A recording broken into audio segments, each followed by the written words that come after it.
what you're doing in there. Let me talk about some of the ideas that I put out recently. We put out recently a 4 or 5 point, I can't remember which, plan around children's health issues.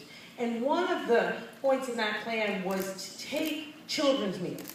So if you go to a fast food restaurant or go to a chain like a Applebee's or something, you see children's meals on it. And I think for a lot of people, there's an assumption that if an establishment is marketing something as a child's meal, it's going to be good for your child. Now, good for your child, a fair way to define that would be a USDA standard. Not so much if you look at the meals. And surprisingly, when we did an analysis, Taco Bell was actually way better, I'm not singing their praises, than like an Applebee's.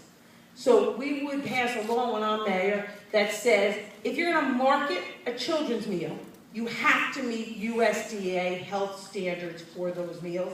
In some of the chain restaurants, for example, the sodium level was quadruple what it would be by USA standards. Now, we also need to make sure children have access to the health care that they need. It's not just about what they eat, but it's also about health care. That's why I've committed as mayor to start, and then go further, but start by doubling the number of children's health clinics in public schools. And the interesting thing is when you calculate in reimbursement and whatnot, it only costs us a little over $100,000 a year more than the school nurse costs us, which is, of course, a requirement. Now let me say something else that's really important about health moving forward, particularly children's health. There's a big debate going on right now about the city's solid waste management plan. And part of that plan is very similar, I think, to some of the fundamental philosophies of the food movement. That we should have a level of environmental justice, and that every neighborhood needs to participate.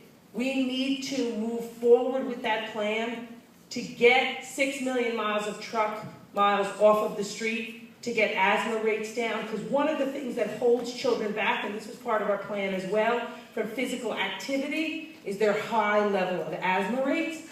And one of the things we know about the school health clinics is they have reduced, sometimes by double, the number of ER visits of children in those schools, and children who are less likely to be in the ER with asthma and other problems are more likely to be in school and more likely to do much better in school.